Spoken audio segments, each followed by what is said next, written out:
지베코는 진안 6촌의 하나인 자산 진지촌의 촌장입니다. 그는 신라의 박혁거세를 첫 번째 왕으로 추대한 인물이기도 한데요. 우리나라 모든 정시의 도시조가 됩니다. 오늘은 이 정시 중에서 대표적인 성시, 경주정시와 동래정시에 대해 알아보겠습니다. 신라가 건국되기 전 진안 땅에는 6촌이 있었는데 이 6촌의 촌장들이 함께 박혁거세를 왕으로 추대하게 된다. 그리고 서기 32년 유리 이사금 9년에 6촌이 6부로 계층되면서 6성시가 탄생하게 되는데 이때 자산 진지촌의 촌장 지베코는 정시성을 사성받게 된다. 정시는 우리나라에서 5번째로 큰 성씨인데 중국에서 귀한 서산 정시와 낭야 정시를 제외하면 모두 지베코의 후손이다. 정시는 130여 개의 본관이 있으나 경주, 동래, 진주, 연희, 하동, 초계 정시 등을 비롯해서 30여 본이 중심을 이루고 있다. 이 중 10,000명 이상인 정시는 14본이다.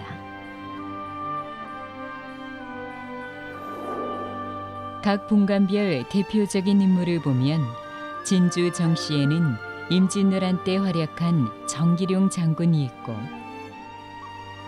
연일 정시에는 포은 정몽주와 송강 정철이 있다. 하동 정시에는 세종 때 집현전 학자였던 정인지와 현대 신화를 이룬 고 정주영 회장이 있고 해주 정시에는 고려시대 무신 정권을 수립한 정준보가 있다. 봉화 정시에는 조선 왕조의 설계자라고 불리는 삼봉 정도전이 있고 온양 정시에는 신세계 그룹의 정용진 부회장이 있다.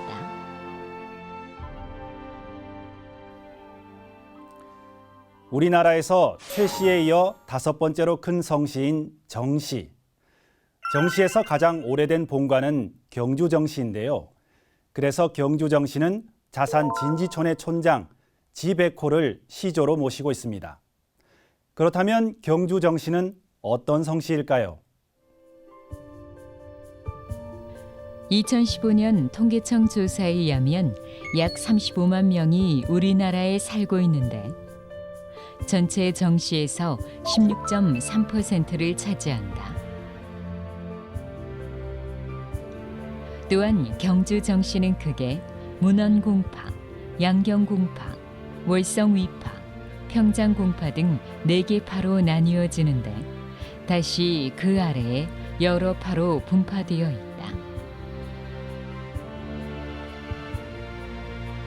집성촌으로는 전라북도 진안군 상전면 월포리와 순창군 동계면 서오리, 경상북도 김천시 강운면 남곡리를 비롯해서 전국에 산재해 있다.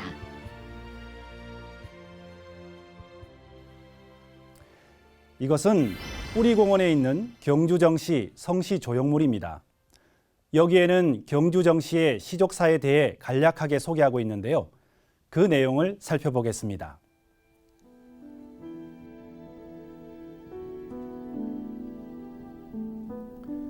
경주정시는 우리나라 정시의 대종으로서 가장 오랜 유래를 지닌 시족의 하나로 신라를 구성한 진한국 사로 6촌 중의 하나인 자산 진지촌 촌장인 지백호공을 시조로 받들고 있다. 서기전 117년 경주 화산에 강림하여 부족 국가이던 사로의 6고을 중 자산 진지촌을 다스렸으며 그 뒤 서기전 69년 3월 초하루 다른 5촌장과 함께 나정 곁에서 난생아인 혁거세를 얻어 서기전 57년 그를 왕으로 삼았다고 한다. 서기 32년 봄에 그의 현손 때 동충에 와서 사로 6촌의 촌장들과 사성을 받을 때 봄피부로 계칭되면서 낭랑후로 봉운과 아울러 정시로 사성받았다. 성시조형물에 나와 있듯이 우리나라 정시의 도시조이면서 경주 정시의 시조는 지백호인데요. 그렇다면 그는 어떤 인물일까요?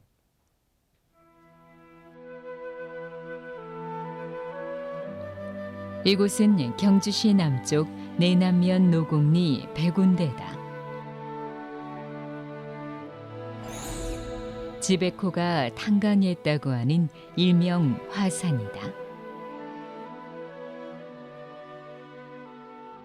자, 이 백운대는 그 행정구역은 내남면 노곡리에 위치하는데 백운대라는 것은 자연불학 단위 이름이 백운대입니다. 여기에 모시전 묘우는 신라 건국 공전 사진왕님께서 가문남께서 모셔져 있고 옆에는 시린군 연자 할아버지 모셔져 있고 그 다음에 우리 징수지자가 모셔져 있습니다. 우리 유네스코에 등재되기 때문에 국립공원에 소속이 되어 있고 그 중에 우리 시조 할아버지께서 지자 백자 호자가 여기 계시고 항상 잠들어 계시고 묘는 여기서 주무시고 계십니다. 묘는 우리나라에서 건국하신 중에 5사람 묘는 없고 우리 정가만 묘가 있습니다. 그 다음에 예르지단 묘가 있습니다. 18분 묘가 있는데 거기서 중시조도 계시고 백운대에서 묘제는 10월 초로날 전국에 한 200만 우리 정가 후손들이 모여서 거행하고 있습니다.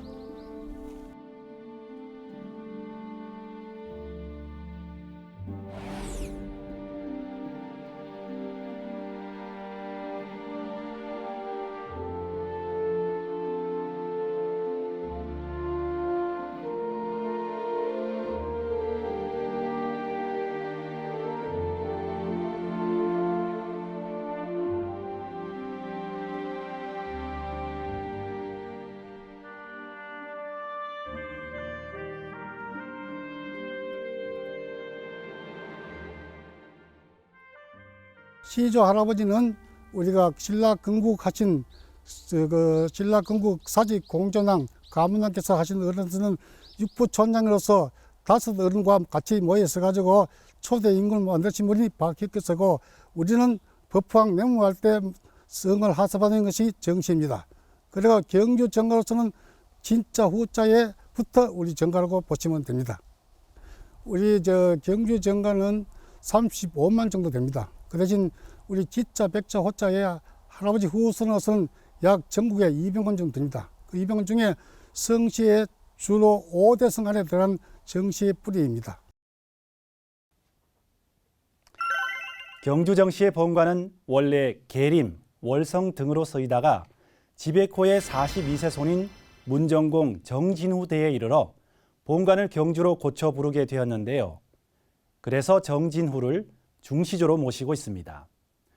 그러면 경주정시 종문에는 어떤 인물들이 있을까요? 조선 중기 인물로 성리학의 대가 정지훈이 있다. 경기도 고양 출신인 그는 마음이 고다 사람을 사귀는 데도 신중했으며 벼슬에 청거되어도 사양하여 나가지 않는다. 오직 학문 연구와 후학 양성에 전념하여 일찍이 독창적인 천명도서를 저술하는데 퇴계 이황의 감수를 받아 완성한 천명도설은 천명과 인성의 관계를 보다 쉽게 이해하기 위해 그림을 그리고 해설을 붙인 것이다. 천명도설은 간행되자마자 당대 선비들에게 최고의 필독서가 되었고 이후 이것은 조선 성리학의 전성기를 여는 계기가 된다.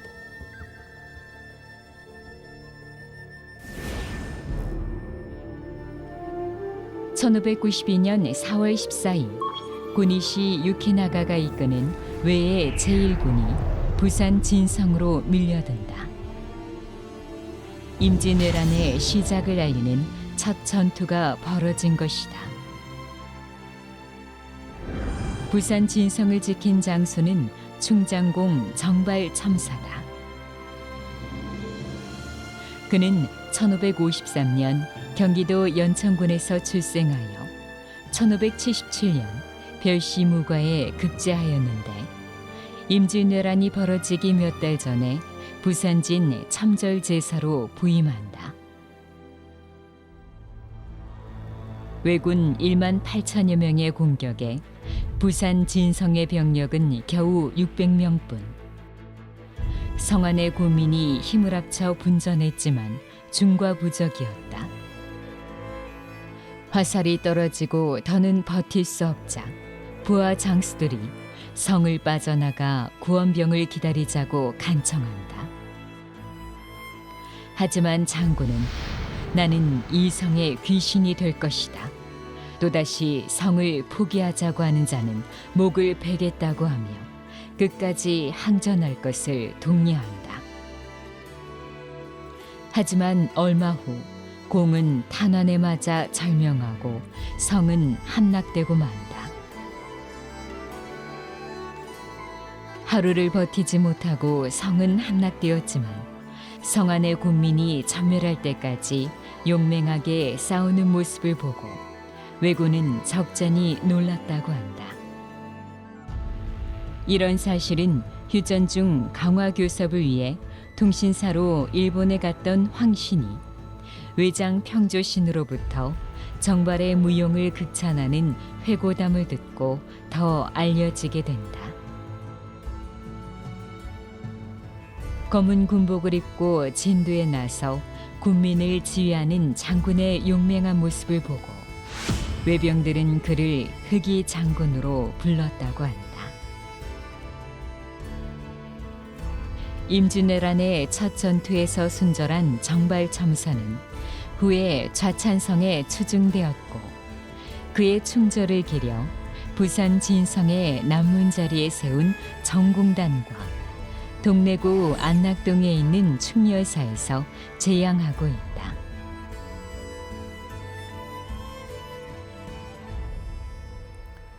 이외에 경주정시의 현대인물로는 배우 정준호와 본명이 정지훈인 가수 비가 있습니다.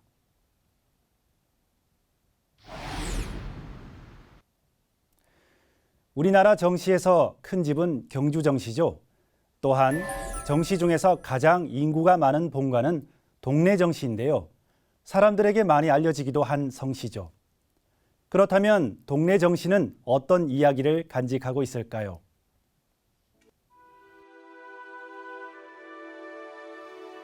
이곳은 부산광역시 부산진구 양정동에 있는 화지공원이다.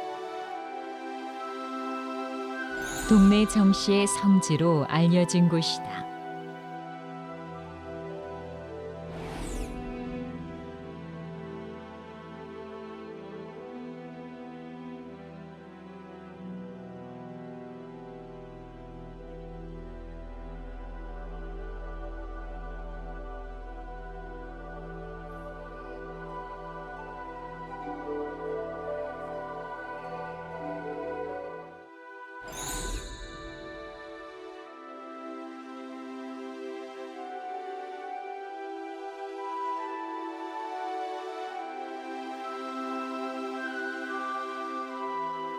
동네 정씨는 도시조 지베코의 후예이나 워낙 연대가 오래되고 계대를 상세히 알 수 없어 동네에 세거하며 신라의 안일 호장을 지낸 정예문을 시조로 모시고 있다.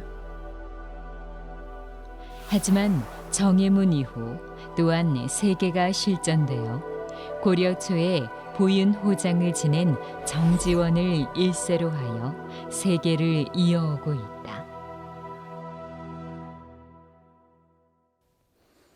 동네 정씨는 오랫동안 동네에 세거하며 살아온 지방의 호족인데요.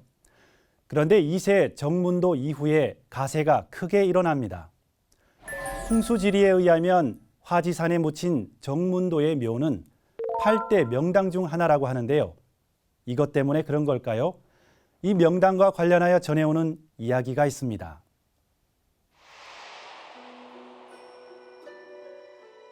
정문도의 아들 정목은 부친이 죽자 화지산에 장사 지낸다. 그런데 다음 날 동생과 같이 화지산에 가보니 누군가 묘소를 파헤쳐 목관이 훤히 드러나 있었다. 형제는 다시 목관을 묻고 범인을 잡기 위해 몰래 숨어 감시를 하는데 밤이 깊어 삼경에 이르자 난데없이 도깨비들이 나타나는 게 아닌가. 여기가 어디라고 감히 이따위 목관을 묻느냐. 적어도 금관을 묻어야지. 하며 도깨비들은 다시 묘를 파헤치고 사라졌다고 한다. 형제는 금관을 어떻게 마련할까 하고 근심하고 있는데 한 백발 노인이 나타나 도깨비 눈에는 보리짚이 금빛으로 보이니 보리짚으로 목관을 싸면 다시는 묘를 파헤치지 않을 것이다. 라는 말을 남기고는 어디론가 홀연히 사라졌다고 한다. 날이 새자 형제는 보리짚으로 목관을 싸서 묶고는 밤이 되기를 기다려 다시 묘소를 감시하는데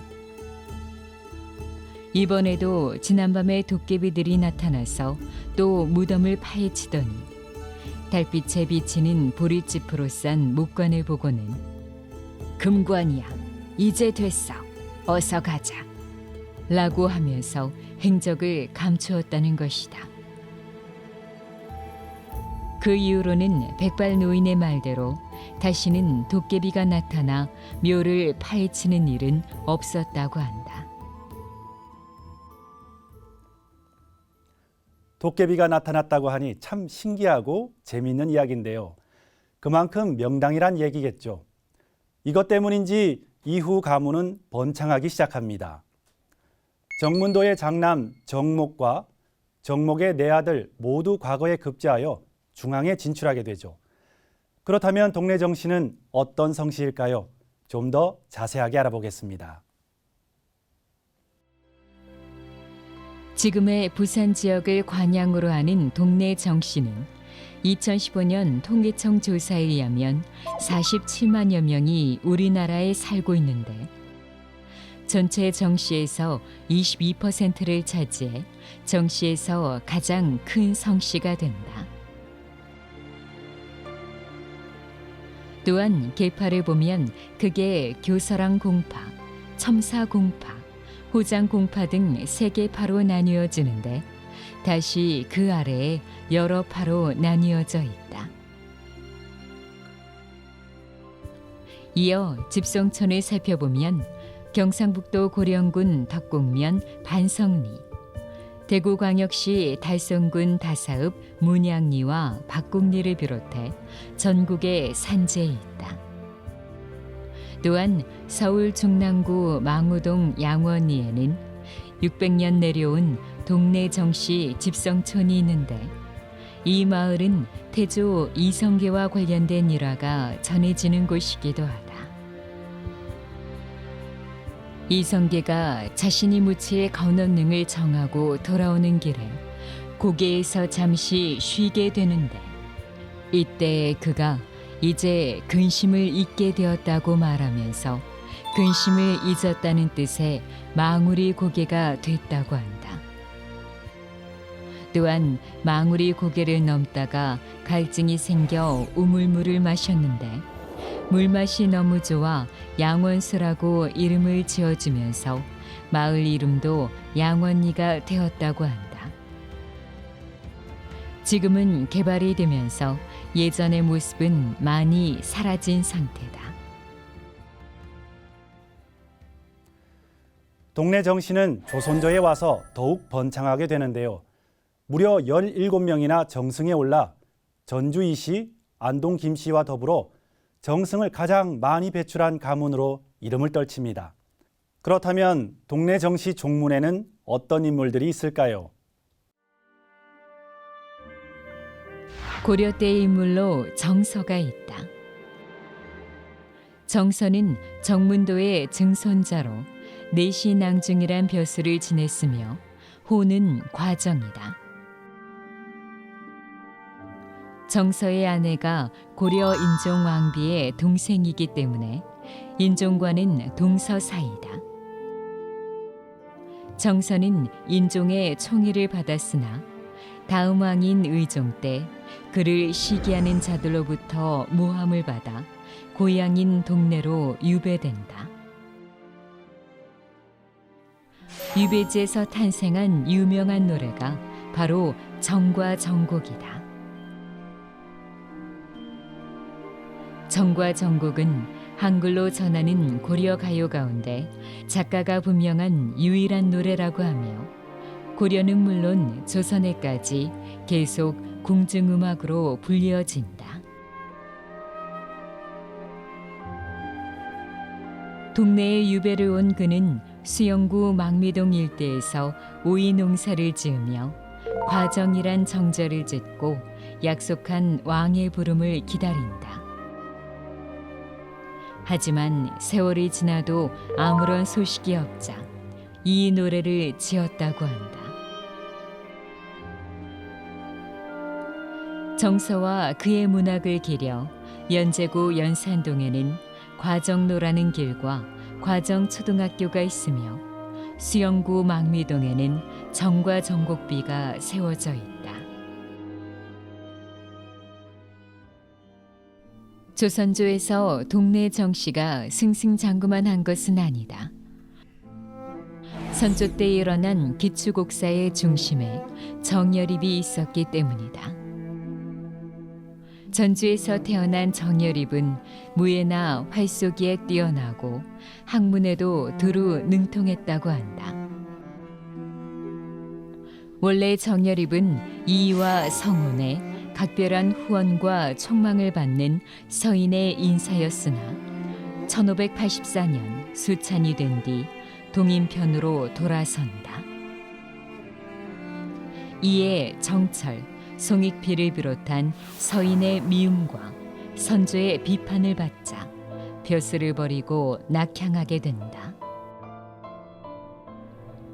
그는 진안 죽도에서 서실을 지어놓고 대동계를 조직하여 매달 활쏘기 대회를 열었는데 그 세력은 전라도와 황해도를 중심으로 점점 커져간다. 대동계는 군사적 능력도 상당했던 것으로 보인다. 1587년 왜구가 전라도 손죽도에 침입하자 전주 부윤 남원경에게 지원 요청하는데 이때 남원경은 광군만으로 왜구를 물리치기 어렵다고 판단하고 대동계와 연합작전으로 왜구를 물리친 적이 있다. 그런데 임진왜란이 일어나기 3년 전 정여립과 대동계는 역모로 몰리게 된다. 3년 동안 무려 1000여 명이 죽게 되는 기축옥사가 일어나는데 이 사건은 조작됐다는 설이 있어 지금도 그에 대한 평가가 엇갈린다. 정여립은 당시 왕조 시대임에도 불구하고 천하는 공공의 물건이며 누구를 섬긴들 임금이 아니라는 대단히 혁명적인 사상을 갖고 있었기 때문에 단재 신채호는 그를 동양 최초의 공화주의자라고 평가하기도 한다. 일제강점기 국혼을 부르짖으며 우리 역사를 지키는 데 혼신을 다한 인물이 배감 박은식인데요. 또한 무너진 민족의 얼을 바로 세우기 위해 국학진흥에 일생을 바친 인물이 있습니다. 바로 위당 정인보입니다.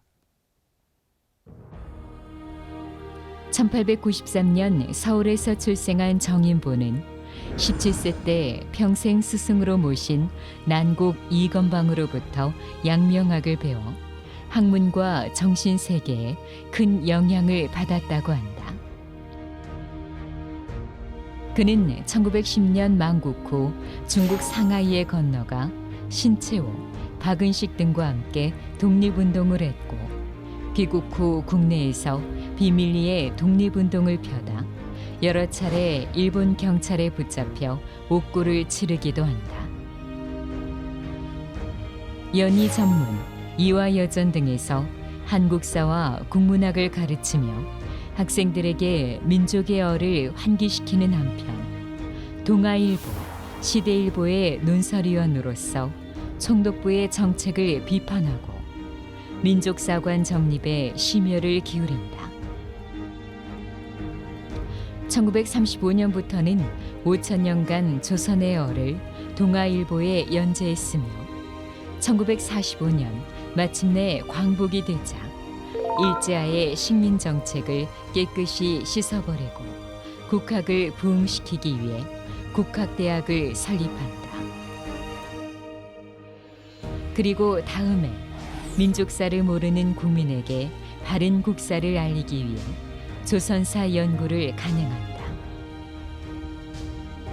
또한 그는 광복절 노래를 비롯해 4대 국경일 노래를 모두 작사한 인물이기도 하며 1950년 6.25 전쟁 발발 후 납북되어 그의 함경도에서 사망했다고 한다.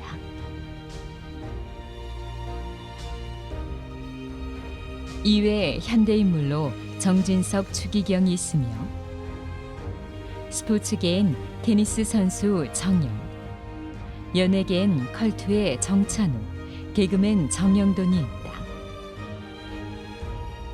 또한 영화배우 장혁은 본명이 정영준이고 가수 현숙은 본명이 정현숙으로 모두 동네 정씨다.